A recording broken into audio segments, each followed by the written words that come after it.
Well, we're here for our 14th annual Miners Celebration, Miners Memorial, and the crowning of the 2012 King Cole.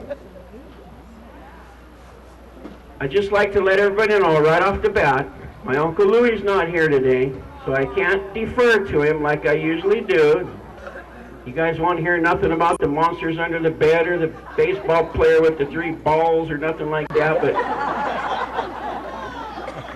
anytime you guys want, you can just break into some applause and whistle and cheer me on.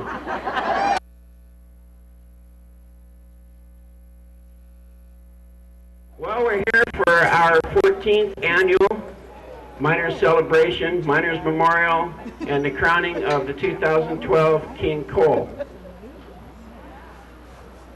I'd just like to let everybody know right off the bat, my Uncle Louie's not here today, so I can't defer to him like I usually do. You guys won't hear nothing about the monsters under the bed or the baseball player with the 3 balls or nothing like that, but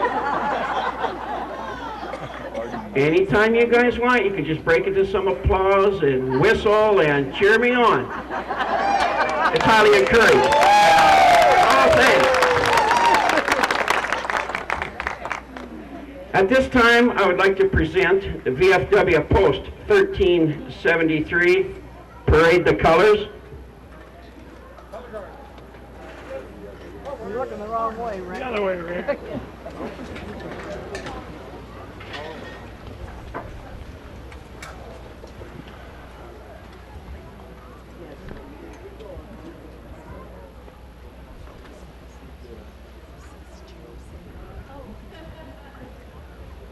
I'll lead you in the Pledge of Allegiance. I pledge allegiance to the flag of the United States of America and to the republic for which it stands, one nation, under God, indivisible, with liberty and justice for all.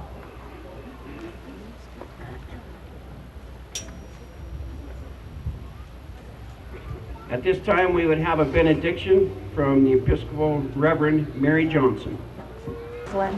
Shall we have a word of prayer? Let us pray. Gracious God, we ask your blessing on our celebration today. We give you thanks for all the people here in this community. We give you thanks for our loved ones, our ancestors, our family members who have gone before us here, and who were miners and loggers and farmers and tradespeople and others in this community. We give you thanks as we remember especially those who died in service either to this community or to our country. We ask your blessing as we celebrate together our heritage and this history. And we ask that you give us a safe and fun day. Amen. I'd like to introduce the Mayor of Roslyn, Neil Lockett.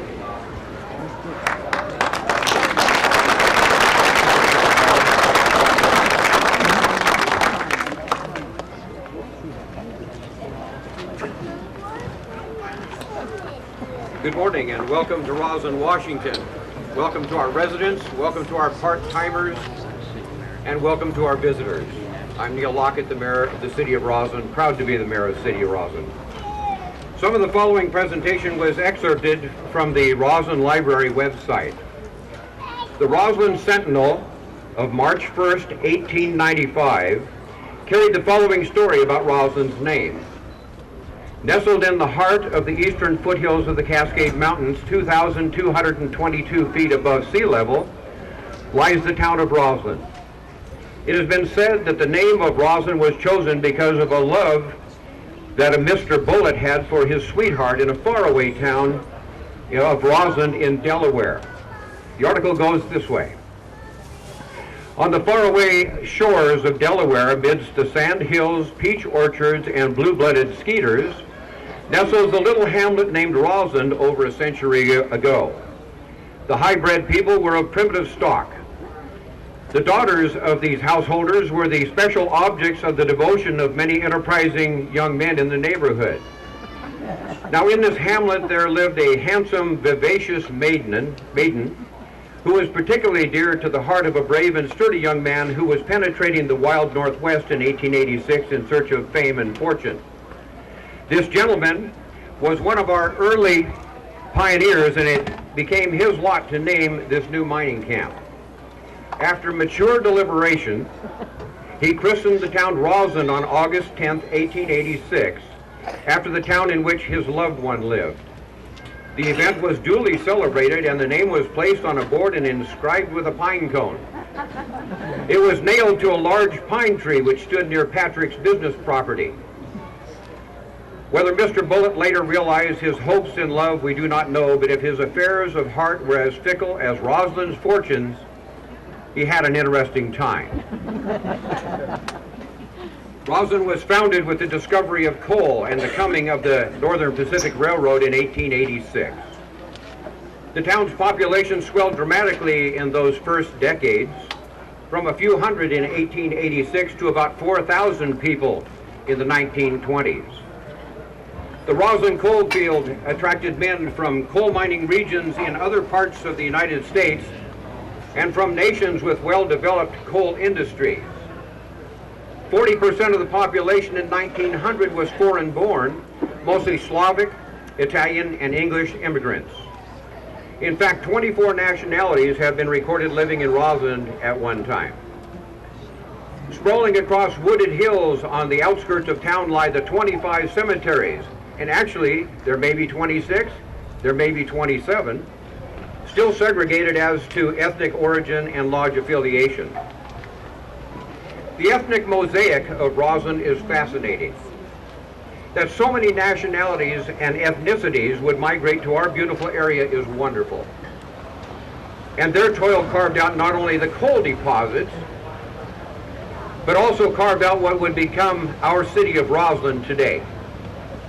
We are eternally grateful to our ancestors, the founding fathers of Roslyn. This weekend, we especially celebrate our Lithuanian heritage. I find the 24 nationalities to be interesting in regards to the 24 bars and taverns that once existed in Roslyn at a time where the population was over 4,400 people. Now that the population is 896, and I hope to increase that number in the coming years, the ratio of bars and taverns is essentially the same as it was back then. It still takes about 200 people to support one watering hole, and we have 4 watering holes. The same census year of 1900 shows 22% of Roslyn's population was black at that time. The Knights of Labor had instituted a strike in 1888, which shut down the mines. The principal issue was the miners' demand for an 8-hour day. The company recruited black miners from Virginia, North Carolina, and Kentucky to take the place of striking miners. Special trains brought in over 300 black members and miners and their families during 1888 and 1889. This migration represented the greatest increase in the black population of Washington Territory at that date. Once tension abated, white and black miners worked together peaceably amid the constant danger of the job. And I've heard it said that we all came out of the mines black. In 1963, the last of the working mines closed, and a way of life was gone, but it is not forgotten. A miner's memorial was erected in front of the old company store, the NWI building, the Northwest Improvement Company, on September 2nd, 1996. The annual Coal Miners Festival celebrates our town's history on Labor Day weekend. Old shafts, flag piles, coal sheds, and mining roads are everyday reminders. The Roslyn Historical Museum on Pennsylvania Avenue harbors mining memorabilia and historical photos along its cramped and narrow walls. Along with the old-timers' memories and stories passed on through the generations, these artifacts and landmarks give us a sense of living history in Roslyn. Gone now are the coal mines. Gone now is the foundry that supported the city and the mines. Gone now are the railroads that served the community and the mines. And gone now is the boom time of the forestry industry. But still here is the beauty of the forested wilderness and the magnificent lakes and rivers. Still here are all the recreational opportunities unlike any other area of the state. An early description of Lake Cle Elum, located several miles northwest of Roslyn, appeared in the Kittitas Standard of September 1st, 1883. This is what it said. Citing the magnificent waters of Lake Cle Elum, bounded upon one side by high, craggy, treeless peaks, and upon the other by gently sloping, forest-covered hills free from underbrush, one can readily understand what a magnificent sight must have been presented when in days agone the lake was dotted with gaudily decked Indian canoes, or its ice-environed surface was illuminated by hundreds of torches of the piscatorially inclined children of the forest. And piscatorially means fishermen, reliance upon fishing, and so on. Nor is any great stretch of the imagination required to enable one to see that at no distant day the waters of this beautiful lake must attract to its shores many persons upon health or pleasure bent. Now that sounds familiar. And so it is my belief that we will go forward into the future building an economy that is based on the natural beauty of our area combined with the recreation afforded by our greater Upper Kittitas County. And we will attract families, and we will attract young families to our city. According to Wikipedia on the internet, Labor Day is an American federal holiday observed on the first Monday in September. That'll be September 3rd this year, that celebrates the economic and social contributions of workers. Labor Day pays tribute to the contributions and achievements of American workers. It also symbolizes the end of summer for many Americans and is celebrated with parties, parades, and athletic events. So let's see. Parties. There's the High Country Log Show yesterday and today at Pioneer Park, Runge Field. And last night, the Lithuanian Heritage Night celebration at Stonehouse 101. And the Roslyn Sunday Market, which is going on here as we speak. Those all qualify as parties. And let's see, parades. We have the Roslyn Grand Parade or the Coal Miners Parade today at noon. Let's see, athletic events. Yes, we have the High Country Log Show, and believe me, that is an athletic event. And the Lithuanian Heritage Night last night should qualify as an athletic event too because of all the dancing and carrying on. Special thanks go out to Dick Watts, Rick Henderson, Jerry Porter, the past mayor of Roslyn, John Ian and J.J. Collins, who operate the Roslyn Sunday Market, and the Roslyn Downtown Association for all of their hard work and dedication to these activities. And more special thanks go out to Inland Networks, the Northern Kittitas County Tribune, Mountain Mermaid, Suncadia, the Rotary Club of Upper Kittitas County, and Brookside Funeral Home of Ellensburg for their sponsorships of the advertising. And thanks to all of the individuals who have volunteered to help put on these activities. This is a great weekend. This is a great weekend for Roslyn. Our thoughts, prayers, and sympathies go out to all of the persons in the greater Upper Kittitas County area who were so dramatically affected by the Taylor Bridge fire. Over 23,000 square acres burned. That translates to 36 square miles. 48 homes were lost, and an estimated 200 other structures were burned. Countless animals were lost or died. We are thankful that no persons lost their lives, although they lost so much else. And we are thankful for the work of the tireless firefighters. I leave you with a quote by one of our modern-day pioneers and a member of one of our more notable families in the community, the Cravens. As you all know, Will Craven was the first black mayor of Roslyn and the first black mayor of the state of Washington. Great guy. Last year at this same event that we are here for today, Harriet Craven Lee stood here and said, Roslyn was a great place to grow up. When one considers the reality that the black American culture has not always had an easy row to hoe, I think that it speaks volumes about Roslyn that Aunt Harriet could say, Roslyn was a great place to grow up. Thank you.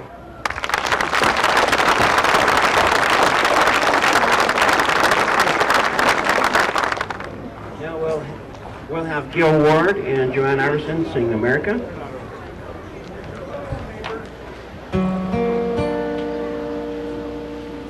Oh, beautiful, oh, spacious skies, forever praise of rain. Oh, purple mountains, majesties above the fruited plain.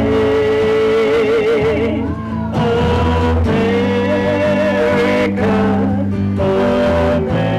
America, God shed His grace on thee, and crown thy good with brotherhood from sea to shining sea.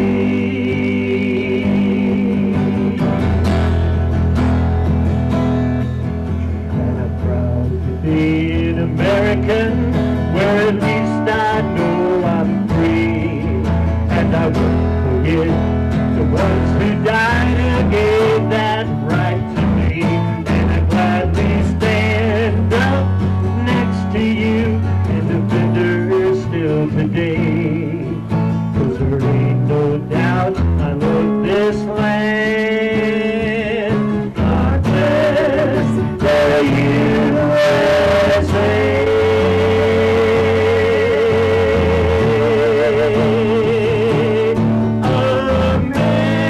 America, America, God shed His grace on thee, and crown thy good with brotherhood from sea to shining sea,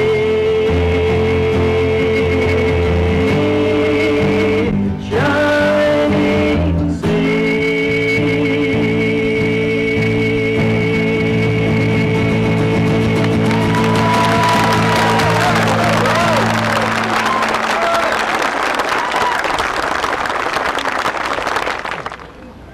Beautiful job. I'm glad Gil showed up because I was supposed to play and sing with Joanne. Thanks, Gil. She's a coordinator for One Washington. At this time, I'd like to introduce Sherry Marusa.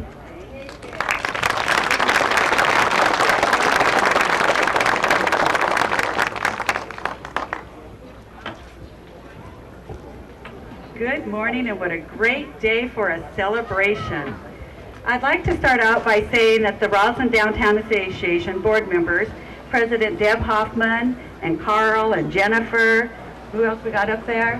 Jerry Porter and Jason and myself worked really hard over the past few years, as with previous board members of the RDA, with the vision with the University of Washington and the community of what restoration and preservation is all about. For many, progress is about tearing down. For the Roslyn community, it's about preserving, restoring, and taking pride in our history. The Roslyn Downtown Association laid the foundation and started the daunting task of securing and buying the NWIC building. With the help and the advocacy of Speaker of the House Frank Chopp, we are proud to announce that we own the building, and restoration and preservation of this building will be happening over the course of the years to come.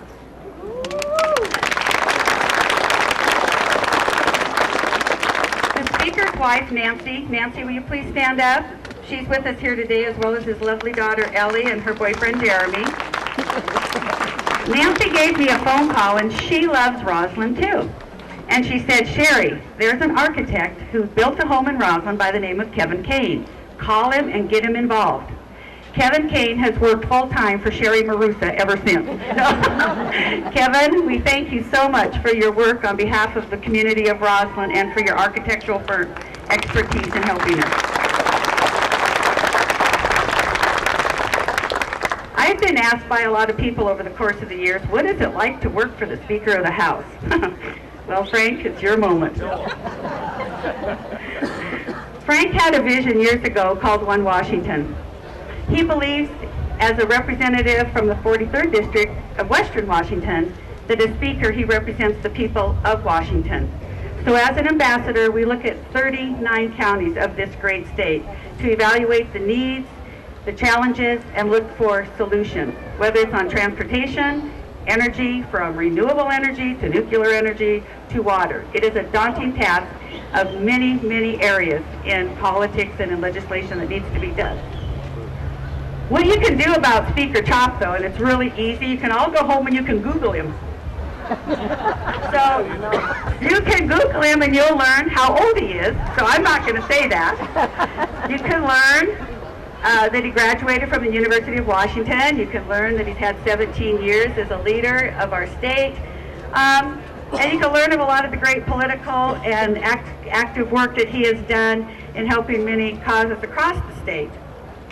One of the things that I really like that Frank doesn't like is once in a while he gets a full spread like in the paper, and you'll even get a shot of him. It's very rare. But you can also read about what he thinks about all the transportation issues and all the billions of dollars budget issues.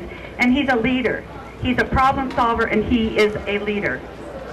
On a personal level, what I admire so much about Frank is he does care about people and communities. And I'm privileged to work with him to identify projects or needs that we can bring home to our own community that will have a lasting legacy for the next 100 years. He likes to roll up his sleeves, and he gets challenges and works done. One thing that he does like is Almond Joy candy bars and Cheetos, just for a side note. He also loves camping and the great outdoors, but he has a true passion for history, and that's what brings him up here to Roslyn. One of the things that is a great legacy, and I'm going to ask my husband Rob and Obad there to help bring little Verna Matilli up here. I'm going to turn her around. Frank Chop loves Verna Matilli's breadsticks. And not only Frank, from the governor's office down, everybody in Olympia loves Verna Matilli breadsticks. And Frank, just so you know, Verna just celebrated her 102nd birthday. And I think it would be fitting if you stand by Verna, and if we can get our music duo up here again. Where's our music duo up here? Where's she at? Yeah, are they up here? And they come up and they're going to lead us. Are we all ready on this great celebration? We've got the dedication of the NWI building. We've got Cole King coming up to celebrate Roslyn's history. And we have a 102nd birthday. Are you game to celebrate and sing happy birthday to Verna? Yeah. All right, so let's strike up the band, because I'm not going to lead it. I think Upper County has this thing about we don't like to sing. We can talk a lot, but we just don't like to sing. Okay, here we go. Okay. Happy birthday to you. Happy birthday to you. Happy birthday, dear Verna. Happy birthday to you.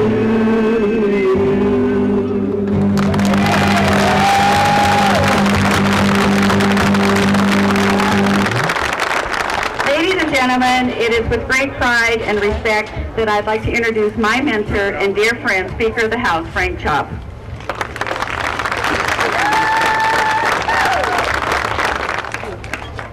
I don't think Verna said she wanted a beer. She said, "Did you say a beer?" So I clarify that for the historical record there. I tell you, her breadsticks are legendary. They come in like big bags of plastic there, but we pass them around all over the place. It's just great. It's a great crowd here today. Geez, I didn't expect so many folks to be here. So thank you for being here. You know, there's a song written decades ago by Tennessee Ernie Ford. Johnny Cash also sang it. And since I'm not much of a singer, I thought I'd just read a few of the lyrics. The song is 16 tons. I was born one morning when the sun didn't shine. I picked up my shovel and I walked to the mine. I loaded 16 tons of number 9 coal, and the straw boss said, well, a bless on my soul. You load 16 tons, what do you get? Another day older and deeper in debt. Say, Peter, don't you call me, because I can't go. I owe my soul to the company store.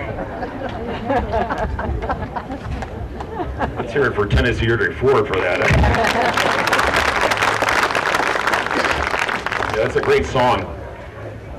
Well, guess what, folks? The company store used to own people like us, and now we own the company store. Let's hear it for all of us. It's appropriate that this is Labor Day weekend. My grandfathers worked in the mines. Their names are up here, and their bodies are up there. My dad, at age 12 years old, went to work at the mines. My family lived in Ducktown. My mom's family lived on Shaft Street. And during the labor strikes in the 30s and whatnot, my mom and dad used to meet at the picket lines, sort of like dates, right? And one of my favorite stories that my mother always told me is that she loved they loved those times. And one time she actually got tear gassed by the state troopers when she was out there. So every time the state patrol shows up and asks me for something, I remind them of that.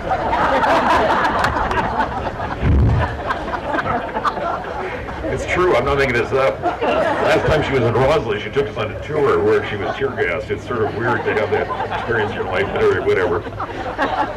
And then years later,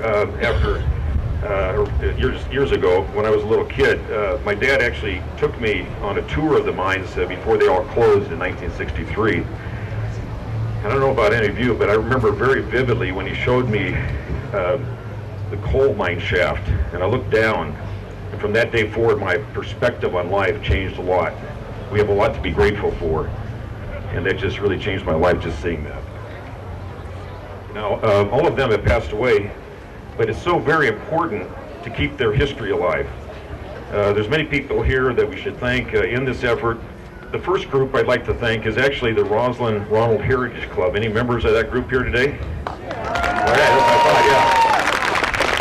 Well, my dad was a member of that. I think maybe one of the founding members, I think. I'm not sure. I don't want to have revisionist history here, but he was very involved, and he took me a couple of meetings. I remember one of the meetings of the club, the idea of buying up this place came up. And people sort of chortled and said, yeah, sure. But then years later, their inspiration became this idea. So let's hear it for the Heritage Club.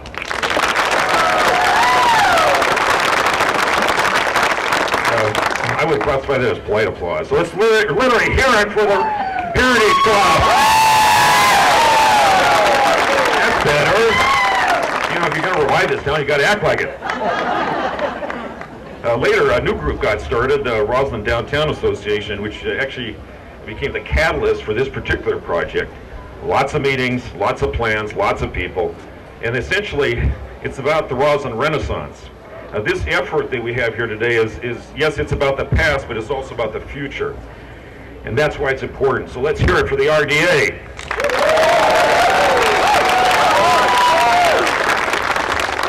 Now, along the way, one person in particular made this happen because I saw her practically every day when we were trying to get the funding for this thing.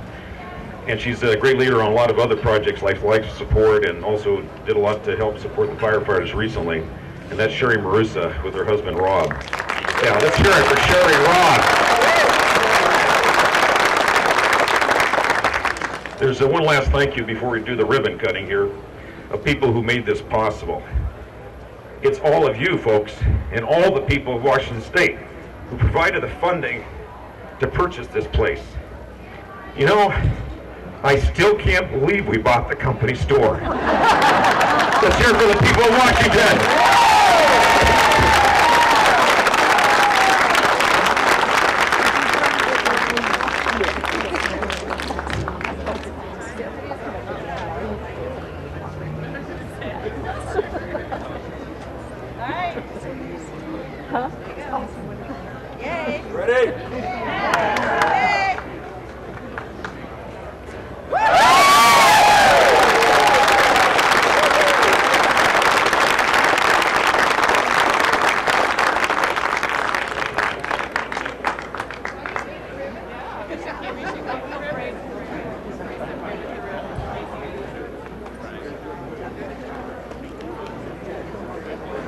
Yeah, no, I got you.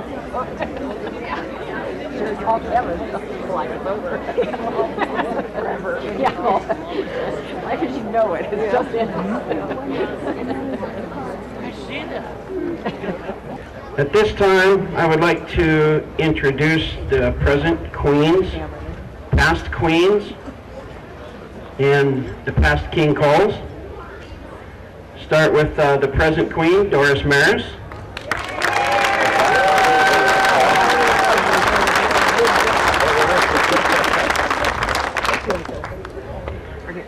Agnes Farrell.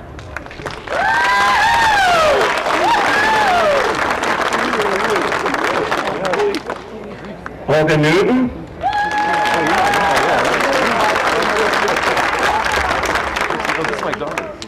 Agnes Bugney.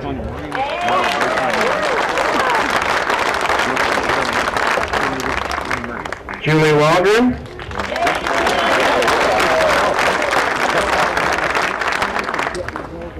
Dorothy Roletto.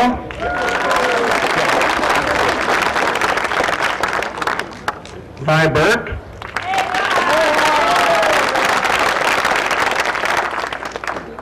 I got a story or two about this next guy, but I'm not telling nobody. Verna Matilli.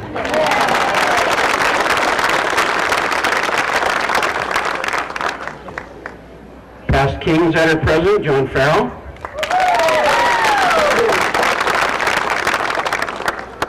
Ed Walkery. Joe Lawachi.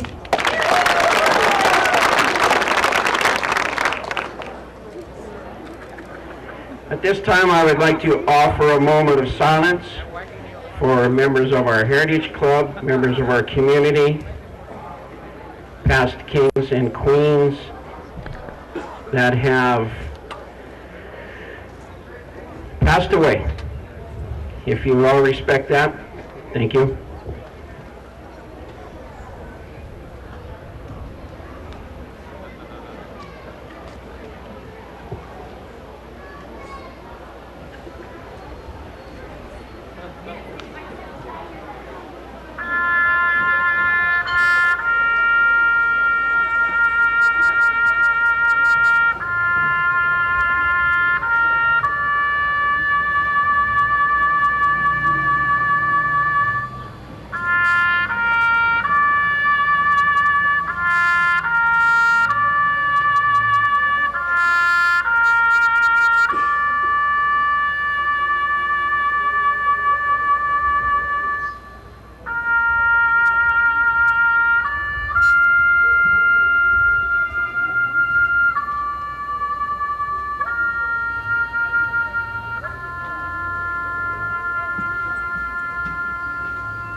Thanks for that. Now I'd like to have Lindsay Mills and Darian O'Shaughnessy come up. They're going to be playing 16 Tons for you. And where'd Frank go? He knows the words. I expect him to be singing along. Well,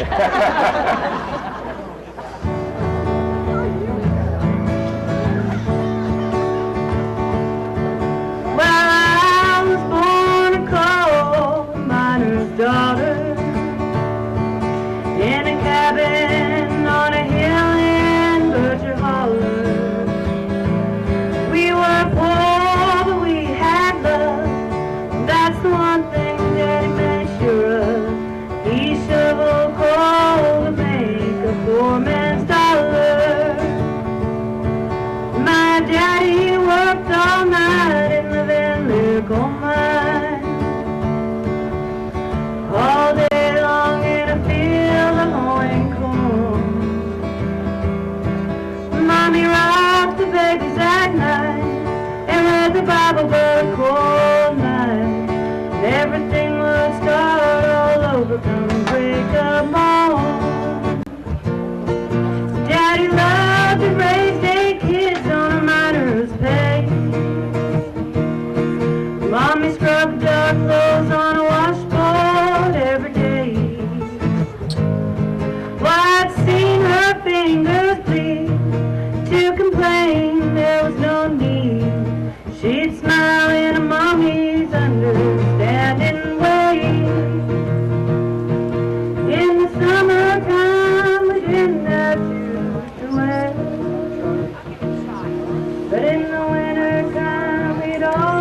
brand new pair.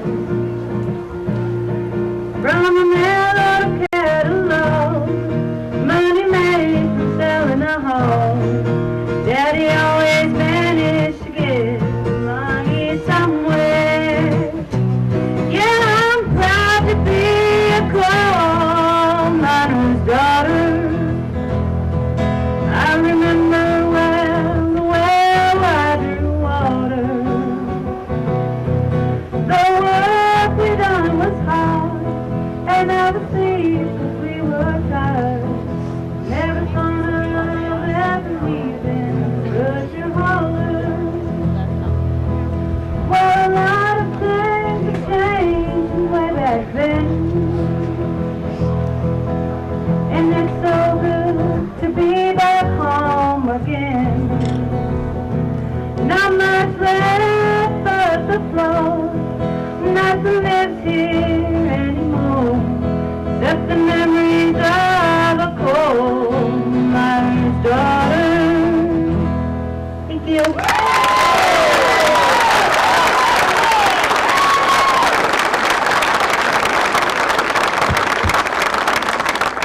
That was their version of 16 tons. Sorry about that. Who might have known? That was good.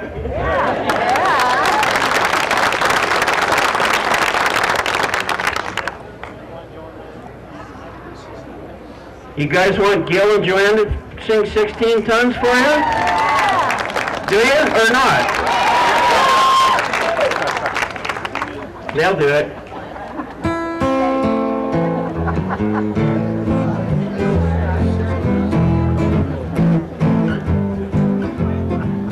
I was born one morning, the sun didn't shine. I picked up my shovel and I walked to the mine. I loaded 16 tons, a numberman coal in the straw bus said, well, bless my soul, you loaded 16 tons.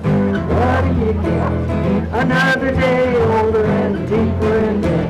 St. Peter, don't you call me, 'cause I can't go. I owe my soul to the company store.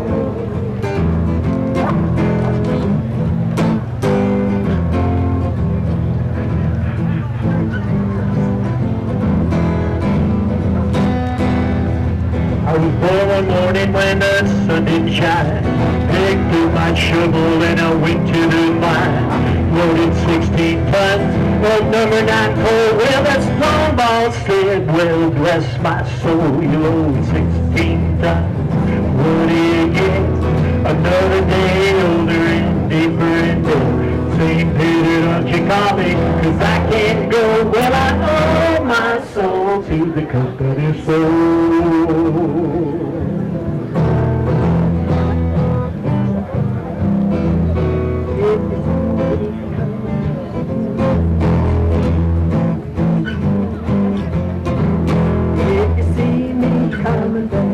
Step aside. A lot of men didn't, and a lot of men died. One fist of iron and the other steel. If the right one don't get you, then the left one will. 16 tons, what do you get? Another day older and deeper in debt. St. Peter, don't you call me, 'cause I can't go. I owe my soul to the company store. Okay, everybody sing with me on this one again. If you see me coming, better step aside. A lot of men did and a lot of men died. One fist of iron and the other steel. If the right one don't get you, then the left one will. 16 tons, what do you get? Another day older and deeper in debt. St. Peter, don't you call me, 'cause I can't go. I owe my soul to the company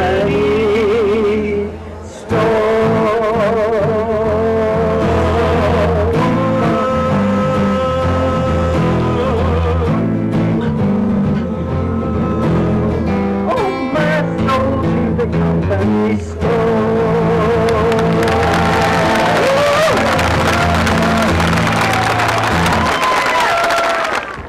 like to have Frank Elenich step forward for the placing of the memorial wreath on the monument.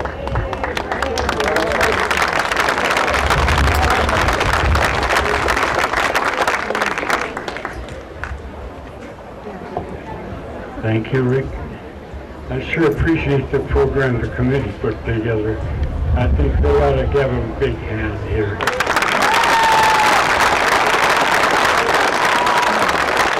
You know, our boy, our miner here is 16 years old, and it always reminds me of Joe Starkovich and Ronald when his dad passed away, and his mom and the three sisters were living there alone with nothing coming in, and Joe went to work in the mines right after he got out of grade school. Can you imagine?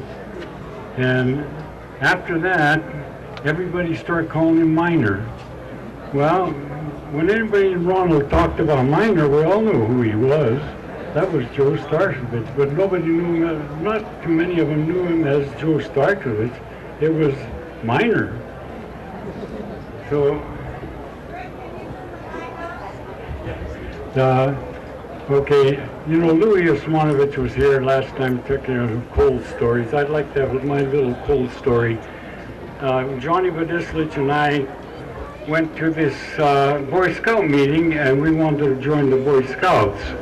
Well, Mr. Ozertich was the scoutmaster, and he said, well, it costs 50 cents to get in. You know, you got to pay for your badge and whatnot. And Johnny and I looked at 50 cents?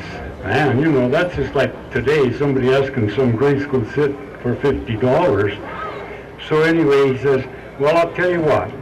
If you guys would each bring me a couple of sacks of coal, I'll pay for the dues. So Johnny and I, the next day we got our burlap bags and we went by number 3 mine. We started out up the tracks because the coal jiggles off the big cars that the train pulls out of here.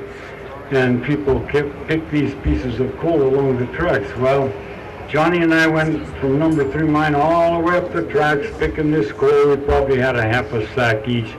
But we come up to Patrick's mine, and here sits this big coal car loaded with, I don't know, say 50 tons of coal. So we climbs up there and we fills up our bags and threw them down. We took them down to the Scoutmaster's house, and okay, we had our dues paid. We were able to join the Boy Scouts. You know, when I look back, the Boy Scouts always earned merit badges. Well, don't you think that Johnny and I should have had a merit badge for small business organization?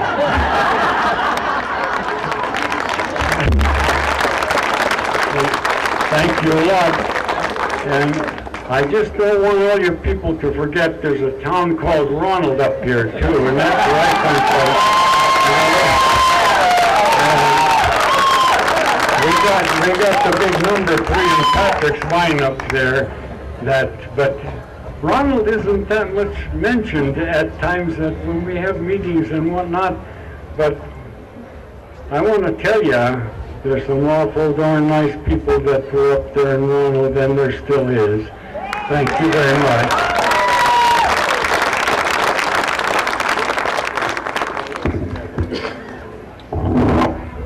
I just want to say too that this, to me, is a great privilege, and I do really thank our Heritage Club for allowing me to do this. It is really, really something dear to my heart that I'm able to put the wreath up here in memory of all of our miners that were here, and the ones living and the ones past.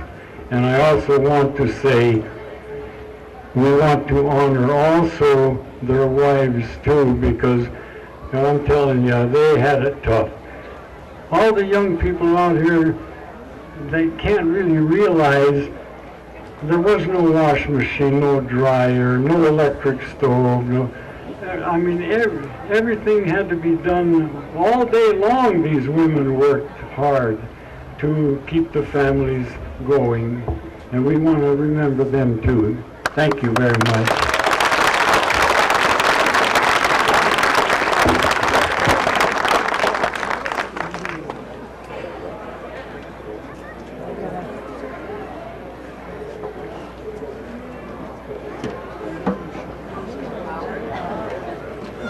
Okay,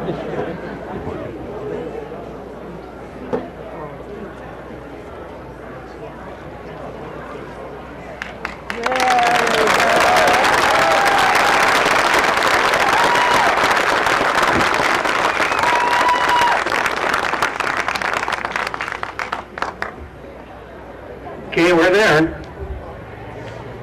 About to find out who's the 2012 King Cole. And this year we actually had a King Cole committee. The members were Teresa Kloss, Virginia Craven, Mary Beth Casassa, and myself.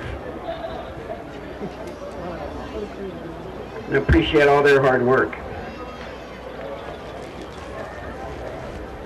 And I have to unwad my paper.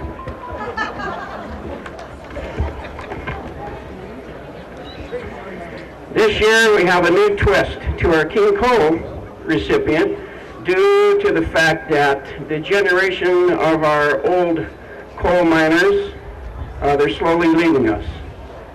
So this year we're here to honor an entire family for their time in the coal mines of Roslyn, for their contributions to the community and society, their hard work ethic, their family values, and honesty. And this was a real team effort by an entire family. It had its humble beginnings in Minnesota in 1905 when the father came to the U.S. with his brother from the coast of Croatia. And what's a little bit unusual about that, usually the coastal Croats, when they came to the United States or Washington State, they would usually end up in coastal towns, mainly in the fishing industry. Places like Aberdeen, Anacortes, and things like that in Washington State. After working with his brother for a few years, he used his earnings to send his brother back to Croatia to be with his wife and family. Then he heard from others that there was work in the coal mines out west in Roslyn, where fellow Croats had come to settle. He arrived in Roslyn in 1910, and he met his future wife of 54 years there in 1914.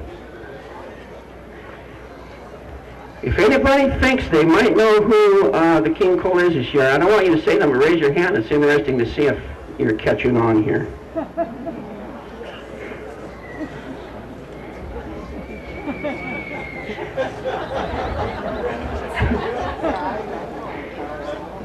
She had also immigrated from Croatia, from a region known as Gorski Kotar, from the village of Nikopoli. And they were married in 1916. They started a family in 1917, and they purchased a family home in 1918 on First Street in South Roslyn, and it remained the family home until 2002. And then they started what would become a very large family. Some business adventures that they went through in their early days included buying a new 1927 Studebaker and running a taxi service. In owning and operating the Blue Moon Tavern in Roslyn until a less than desirable partnership with the revenuers resulted in a forced vacation, of course with all expenses paid, for a couple of weeks. That was only for the husband, not for the wife. So the wife declared an end to any career connected to the alcohol business after that. So it ended up that mining coal was to be the mainstay of the family income. They had so many kids to raise that having rabbits, chickens, pigs, and a big garden became a necessity, along with canning, curing, and smoking meat on a very large scale. The mother would have endless laundry, cooking for the family, keeping things clean, making a lot of lunches, and baking bread 3 to 4 times a week, along with other countless duties. All the kids helped with chores to make the machine run as smooth as possible, often going to the number 9 wash house to shower just so that they would have enough hot water. With a career in mining underground that would eventually span 35 plus years, and also having 5 boys working in the mines for a total of 7 plus years collectively, the father stressed the importance of getting a good education to his kids so their lives would be better than his. And having 7 of his children graduate from college was a testimony to his persistence.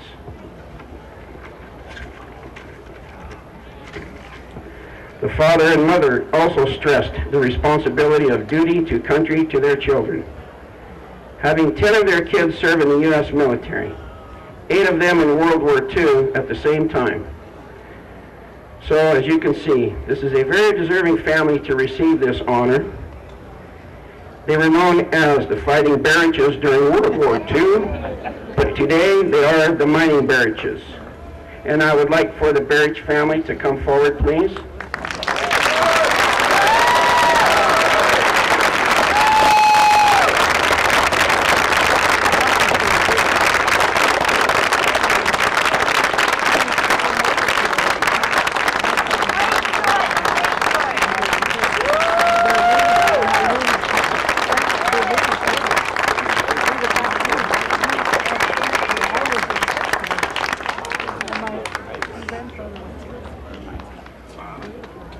I'd like to introduce the Barrach family. Vinko and Pauline, where's the mother and father, and their kids, Carl, Sarah, Vance Jr., Ann, Andy, John, Joe, Larry. I gotta take a break. Frank, Polly, who's present, Vi, who's present, Jim, who's present, Dorothy, there's Dorothy, Richard, and the baby of the family was Patricia. So now I'll turn this over to, I believe Jim's going to be the spokesman for the family, but congratulations to the Barrach family.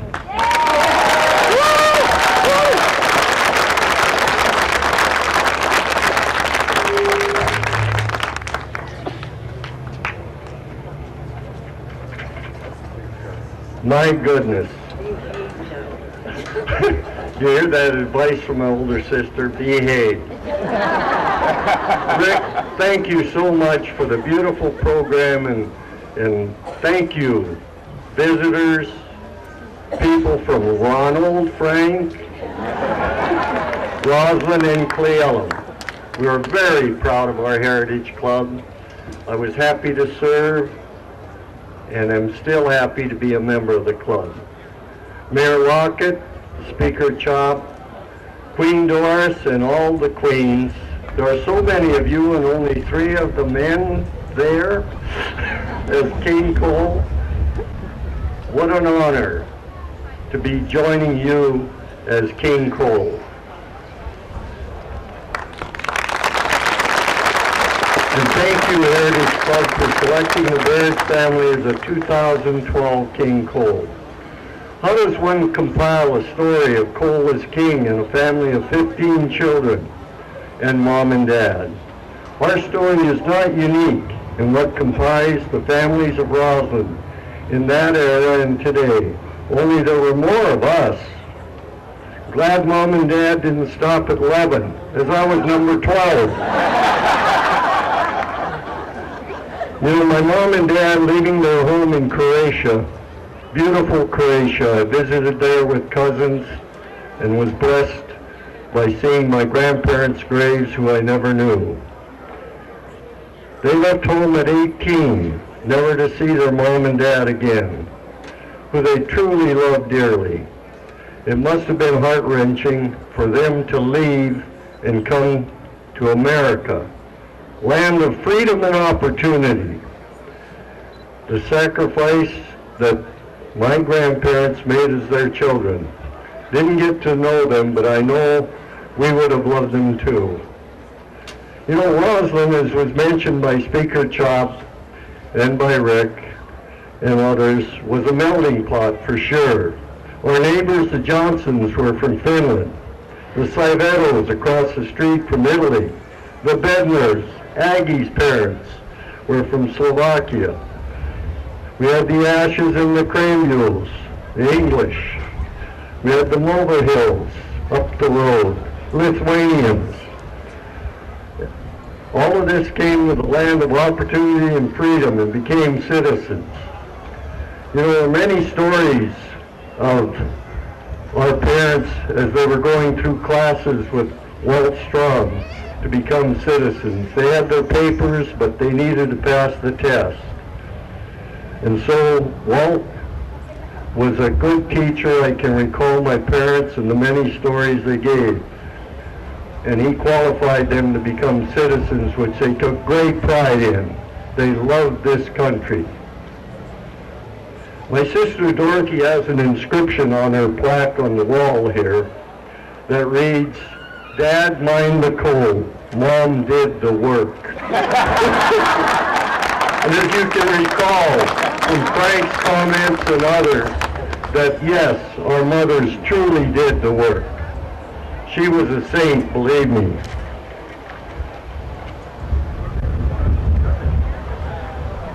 You know, I'm going to cut this a little short because I don't want to repeat too many things. But yes, we as a family did contribute. I worked at Batista's Dairy, the Maple Dairy, in the other end of town. Other brothers worked at Pioneer Grocery, Kinger's Dairy, and in fact, I even picked pine cones one year for a penny a pine cone because someone mentioned to this guy from Seattle that the Burridge family had a lot of boys and girls who could meet with him and pick pine cones. He was making some kind of decorations. Penny a pine cone. My goodness, I got 100 in a sack, and I delivered 5 sacks to him. That's $5. Wow. I did that again, and he came again. I did it the third time, and he didn't come. We had to burn the pine cones as kindling.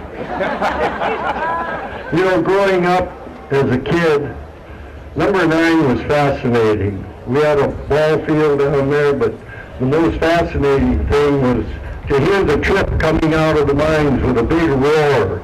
And you'd see that rope rider, maybe John, coming out with that trip and throwing the switches and getting the cars down onto the tipple to be loaded into the railroad cars.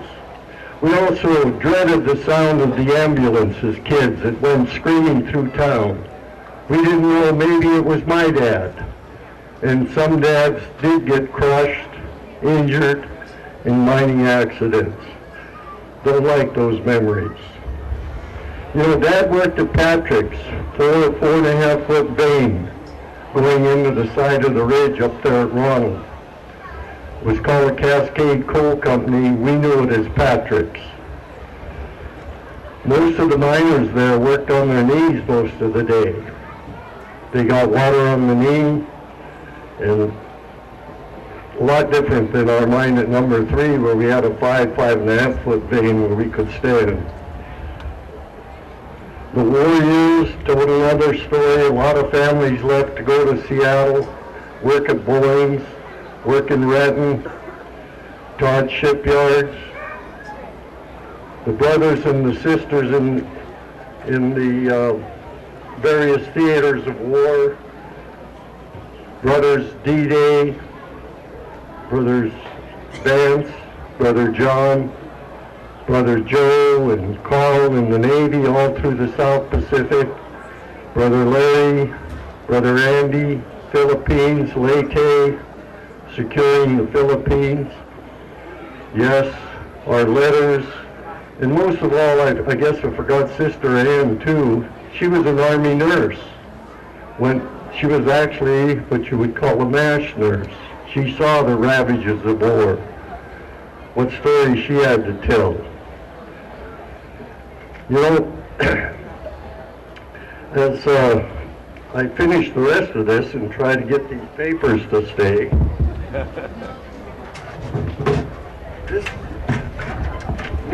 they won't stay.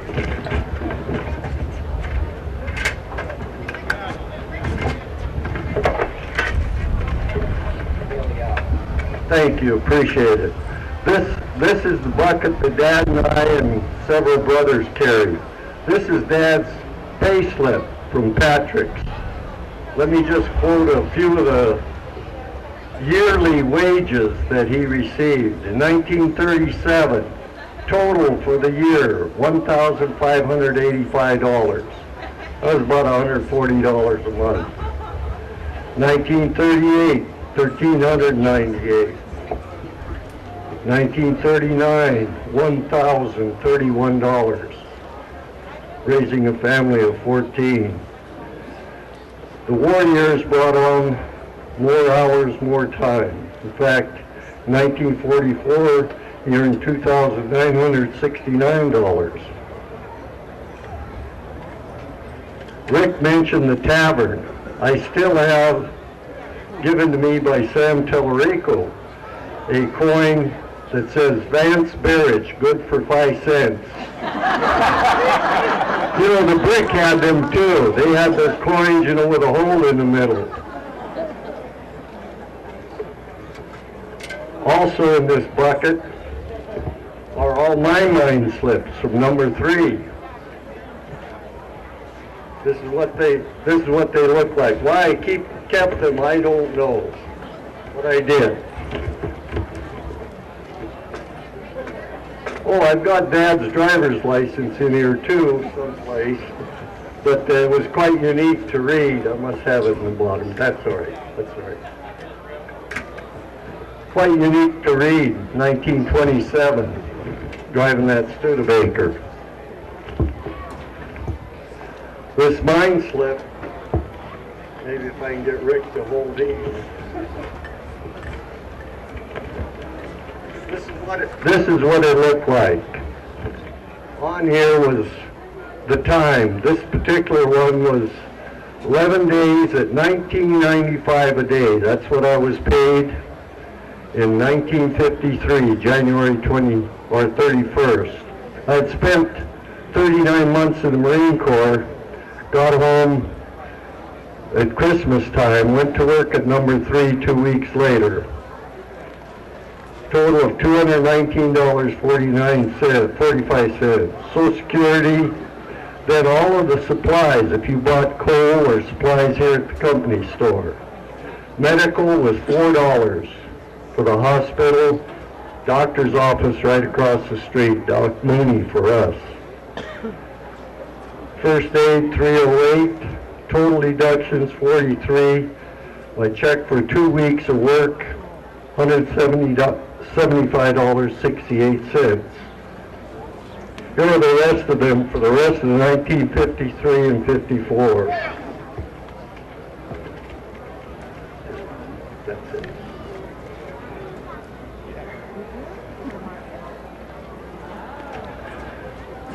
My first boss was Tom Montana for a week. He broke me in. Taught me all of the safety practices. What a neat man. I thank him many times for that week.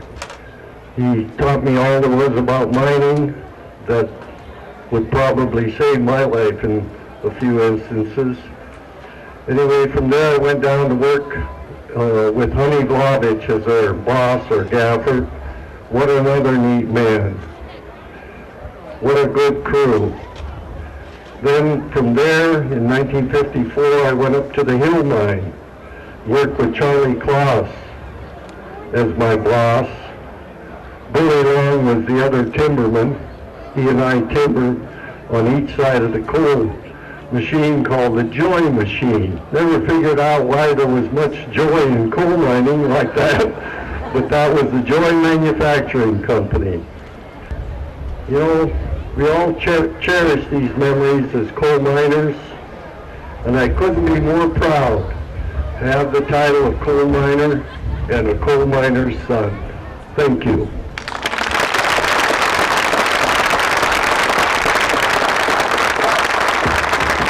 Also, as I look out there with good friend Nolan, you know, I hear people say this on TV, but T for TV, Channel 40 rocks.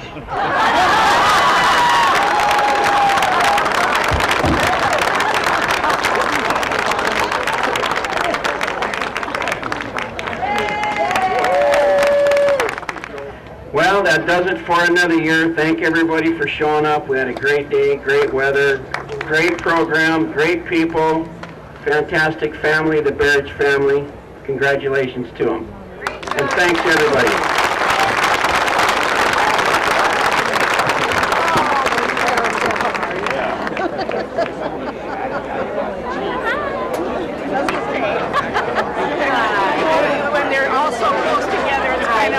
behind him again.